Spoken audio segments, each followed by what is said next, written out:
DW Africa Link. Guilty or not guilty, Tanzania's main opposition leader, Tundu Lissu, has already spent a year in detention after being charged with treason without a trial. His case now sits at the crossroads of opposition politics, judicial independence, and shrinking civic space. So what does his continued detention reveal about Tanzania's democratic credibility? As a Tanzanian citizen, it has been 1 year since the incidents involving Tundu Lissu, but many of us still feel that justice has not been full served. We expect clear answers and accountability by now. This situation raises serious concern about transparency and the safety of readers and citizens in our country. That's what's coming up. I am Eddie Micah Jr., and you are welcome to Africa Link, the podcast connecting you to the stories that matter. Africa Link, every weekday here on DW. 1 year ago, Tundu Lissu, one of Tanzania's most outspoken opposition figures, was detained. Since then, he has remained behind bars without trial. Supporters say he is being punished for dissent. Authorities insist the law is simply taking its course. His case has drawn criticism from rights groups and a UN working group that said his detention is arbitrary. But as the 1 year mark passes, more questions are being asked without answers. So let's try to answer some of those questions by bringing in Shukuru Paul, a human rights lawyer and governance expert. I also have DW's Doto Bulendu in Dar es Salaam. Welcome both of you to Africa Link.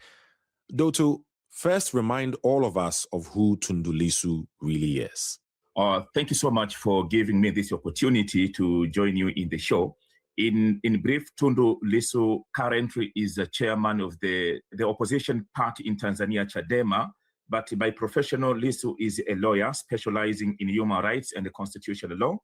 But also, Lissu served as the member of the parliament for Singida East between 2010 to 2020. And he became a chief legal officer of Chadema, and he ran for the president in the year 2020, finishing as the second runner. Tundu, known as a strong criticism of the government policies since he was a student at the University of Dar es Salaam, and after finishing his bachelor degree of law, he continued criticizing the government, especially in the area of minerals. Among the incidents of which make Tundu Lissu among of the credible and the popular politician and activist in Tanzania. Let me take back to the listeners in the year 2017 September, when Lissu survived as the assassination attempt in Dodoma. He was shot multiple times outside his residence, later flown abroad for the treatment and recovering. Lissu lived in exile mainly in Belgium for several years and returned in Tanzania in the year 2020 and participated in the election where he continues to be outspoken opposition leader. He was arrested in April 2025 and charged with the treason, and his case is going on currently, paused due to the legal appeal. So in short, Lissu is a politician, activist, especially in human rights area, very outspoken, critical to the government, especially to the issue related to human rights here in Tanzania. 1 year on, what is the latest status of Tundu Lissu's case? The status of Tundu Lissu's case, the treason case is active but paused, awaiting for the decision from the High Court, from the Court of Appeal. The trial had started and resumed early in the year 2026, but there were some disputes over the procedures, like the witnesses and the legal objectives. This made the government of Tanzania to appeal to the Court of Appeal against Tundu Lissu. But some people saying this is a technical delays and not the legal issues. So what is going now is we are still waiting for the decision from the High Court after the government appealed against Tundu Lissu to the court in Dar es Salaam. Right. Let me come to you, Shukuru Paul, because you've been following this case for a while now. What do you make of the fact that Tundu Lissu has been in detention for a year and it's still not clear if he's guilty or not? Thank you so much. Now, in a country like Tanzania, which is governed by the law, and the constitution is very clear that one of the fundamental principles of the constitution is one, the rule of law, but also separation of powers, and of course, independence of the judiciary. He is still in detention according to the prosecution side, according to the law, that treason case is non-bailable, and therefore he is still detained because the case is yet to be solved, is yet to be decided, and that's their argument. But outside the judicial system, it's a very fundamental question that as to why, given the political and the professional history of this man, how he had been going through his political career and all those challenges, the problems, ups and downs, they think these delays, as said in the law, justice delayed is justice denied.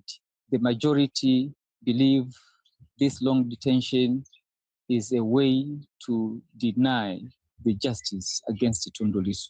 I mean, so now we are talking 1 year in detention. I mean, how long is too long? What if it goes another year? So we're going to be talking 2 years, then 3 years. Is there a limit to how long someone can be detained on alleged treason charges until a court proves them guilty or not? It's high time now the judicial system to revisit, to defend, to protect their image, their reputation, that they are independent. They really have to be independent, and that independence need to be seen by the people outside. Yes, it can take 2 or 3 years, but how much the reputation and the image of the judicial system in Tanzania will be tarnished. So, as for now, is according to the law, for sure. Treason is non-bailable, and there has been those legal tricks, doing this, doing that, applying this, applying that, preliminary objections, and what, which has taken us to this 1 year long. We don't know how much, but as long as it's 1 year and we don't know when this will be over, that one can put the judicial system into questions. I really appreciate you trying to break things down, the legal side of it and everything. So the government is basically saying that Tundu Lissu is in detention because of treason charges. And that, you say, is enough for him not to be bailed out until the court case is done? Now, when you say the government, that one in the context of Tanzania is very big. But here is under the office of the deputy of the director of public prosecution. The director of public prosecution is the one prosecuting Tundu Lissu in the court of law. Now, the charge is treason, which is a non-bailable offense. So as per the law, they have good defense that is a non-bailable. But what I'm saying here, justice delayed is justice denied. Remember, Tundu Lissu is the current chairman of the main opposition party. They have the vision to attain. People expect him to, he was elected because people had expectations out of him. Now, detaining such a figure for such a long time is denying not only his rights, but majority rights who have faith against him. Now, he is still in detention because the law so says. But on the other side, in the public eyes, the credibility, the image of the court is tarnished. Is tarnished because the court knows, the DPP knows that justice delayed is justice denied. Why all these delays? And that's exactly what I find interesting legally, that all it takes is for someone within the government to charge someone with treason, and that's it. proven guilty or not, because that person has been charged with treason, they cannot be bailed and they remain in detention for as long as they can. That's basically what you're saying is the law, is it? I agree. That is the law. Okay. Interesting. Thank you very much for breaking down the law. I'm going to come back to you, Doto. Are you seeing any sort of visible movements from authorities recently that suggests that they are prepared to move this case forward? What are you seeing that is telling you, if at all, that they want to move this case forward to see a free and fair trial? Sincerely speaking, I don't see any move from the authority to remove the case of Tundu Lissu in the court and make him free. But here in Tanzania, there are a lot of recommendations, comments. People are talking much to suggest if there is a possibility to make Lissu free. But the government is always silent, saying that to say something or to force to direct the court to remove the case from the court, it will be something like contempt of court. That's why even the government leaders are always silent. They are not talking anything about the Tundu Lissu's case. But the religious leaders, the activists, even some of the media personages have been writing and raising their voice, telling the government to remove the case from the court, saying Tundu Lissu did not do anything bad against the government. But sincerely speaking, from the experience where I am here in Tanzania, I don't see any hope if the government will intervene and make the case free to Tundu Lissu. And what's been the general reaction on the ground? Mixed reactions, I'm assuming, because this is also quite political, isn't it? No, here in Tanzania since 2015, people have been fearing to talk free, especially from the streets. The free discussion in the social media platform, though the government or sometimes are entering in the social media platforms and arrest some of the people whom they think have been creating some defamatory or seditional statements. So sincerely speaking, if you move around the street here in Tanzania, people are not free 100% to discuss the Tundu Lissu's case. But in the social media platforms, at least people are free to discuss the case. But also even the NGOs here in Tanzania, what we see nowadays, the NGOs, especially those who are specializing in human rights, they are not free to talk. We don't hear their voice telling the government on what to be, telling the government to be fair to Tundu Lissu. So I think it is because of the legal system in Tanzania since 2015 up to date. People are not 100% free to speak out in the street. That is why the discussion as we speak are moving in the social media platforms. If you switch the mainstream media, and here I'm talking about the radio, the TV, and the newspapers, you don't see any analysis. You don't see any issue related to Lissu covered by the mainstream media. And I think this is because of the unknown fear plus the legal system here in Tanzania, using the experience we have been facing since 2015 up to date. Shukuru, let me come back to you, because I remember the days of the late President Magufuli. There was a lot of talk about clamp down on human rights and clamp down on the opposition. And then current President Samia Suluhu Hassan took over, promising major changes to turn Tanzania back to democracy. So I'm just trying to compare what has changed now compared to before when you talk about the state of political freedoms in Tanzania today. Thank you so much for that question. Now, there are a few notable changes.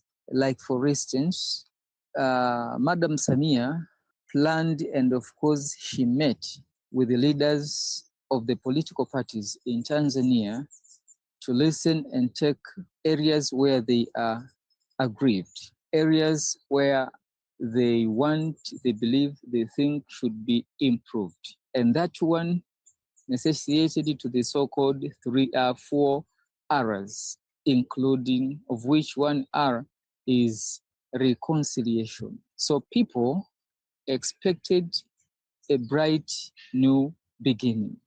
Now, in the course of doing that, because Tundu Lissu, if we can recall, he was apprehended at a time when he was addressing the people.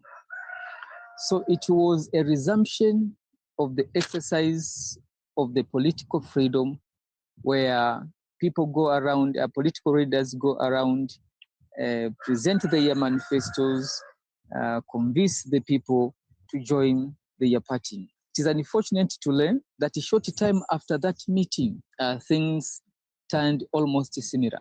Though I agree that some changes are there, yes, but things turned into almost previous as what Magufuli did. Political parties are here, yes. In last year's general elections, we had a number of presidential candidates vying for that position. And of course, just a few weeks here, they had a meeting, those who contested for presidency in Tanzania last year, they had a meeting with Madam President to see where they can improve. So at least that space is there. But people had high expectations that perhaps it could be as those years of Jakaya Mrisho Kikwete. Right, right. Because, as you say, if a member of the opposition is being treated like this, how much freedom does it give to other opposition parties to stay strong and contribute to the democratic process in the country? Yes, the message is that one, they should act within the legal boundaries. Yes, we have domestic laws. They should be very clear to understanding. They should have legal advisors before doing their political activities. At least they are advised, they are led so that they act within legal boundaries. But also they should know their duties while exercising their rights. Tanzania, in the constitution, rights go with the duties. So as you exercise the freedom, the rights, remember you are duty bound to protect peace, security, harmony. But we are all ruled by the law. The message again is that people should now come out and ask for the reformation of what they consider to be Desakato laws, the laws which are not friendly, the laws which hinder people's freedoms. It's now high time through the representatives to repeal, to make amendments so that people can enjoy. Otherwise, they say, sed rex dura rex. The law is bad, but it's the law. Much as there are the laws, the authority will enforce them. Now we need to have friendly laws, the laws which we need now in a democratic society, so that people are critical. Criticism is not bad, and they should not consider critical minds as dangerous. So it's high time that we have friendly law where critical mind can also stand and present their insights for the betterment of the entire nation. How realistic is that? Sooner rather than later? Or is that even feasible now in terms of the current political climate in Tanzania? As soon as we bring the new constitution of which we have with us, that was made during Jakaya Kikwete's time, that constitution. And of course, Madam President herself said that within her tenure, the new constitution will be in place. That constitution will be the beginning of the very bright Tanzania. So you're optimistic? Indeed, I am. Okay. Thank you, Shukuru, for those words. Doto, I'm not sure if you're also optimistic and what the general sentiment in the country is, but you have the final words to wrap this up. What happens next? It's been 1 year. People are talking about it. I don't know how challenging it is even for journalists like you to be talking about this quite openly, but where do you see this going? No, I'm in the dilemma. I don't know where we're heading, but let me also have some hope that things will be positive soon, but I'm in the dilemma. I cannot say here I'm optimism 100%. I'm in the dilemma because of the situation going on, because of the tension we have, and the kind of the politics we have here in Tanzania, the kind of activism we have, the kind of the legal system we have, putting me in the dilemma. Is it a good thing that you are at least able to talk about this freely, or are you talking about all of this with some caution? No, we are. I cannot say we are. I'm free 100%. Somehow we are free. Somehow we are not free, and this is because of the legal system we have. There are a lot of laws made by the government to control the freedom of information here in Tanzania, and the press freedom here in Tanzania.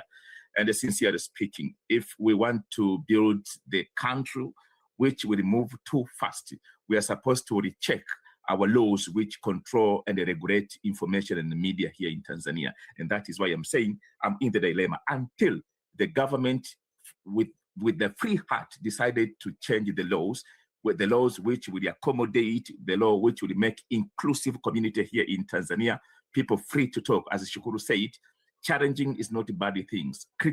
Critical people are not supposed to be named as those people are not positive with the government and with the nation. We are supposed to be positive, even with the information or things which we are not happy with. Right.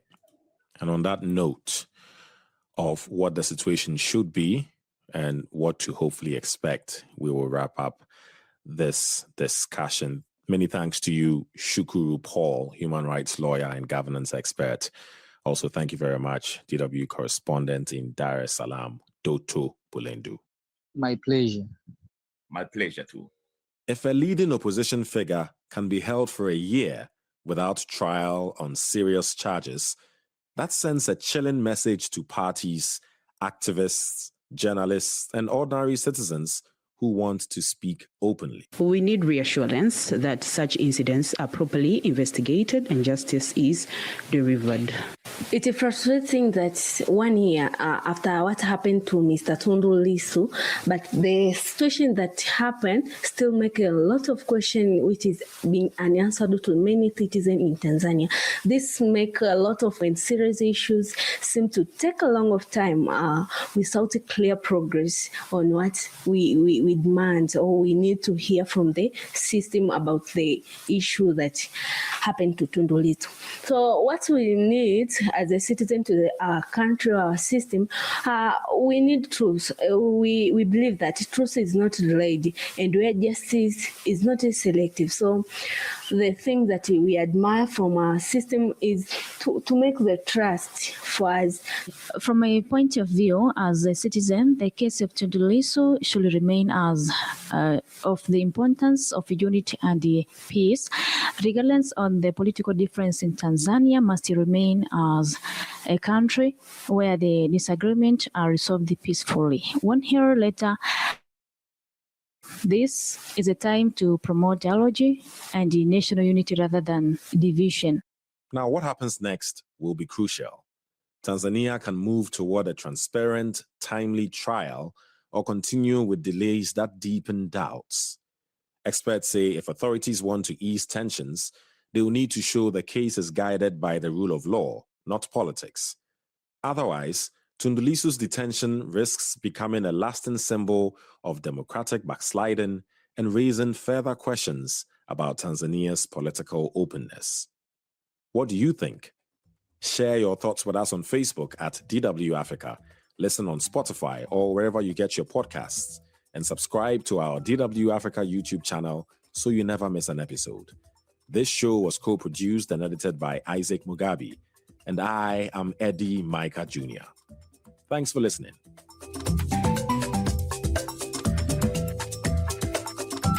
DW, made for minds.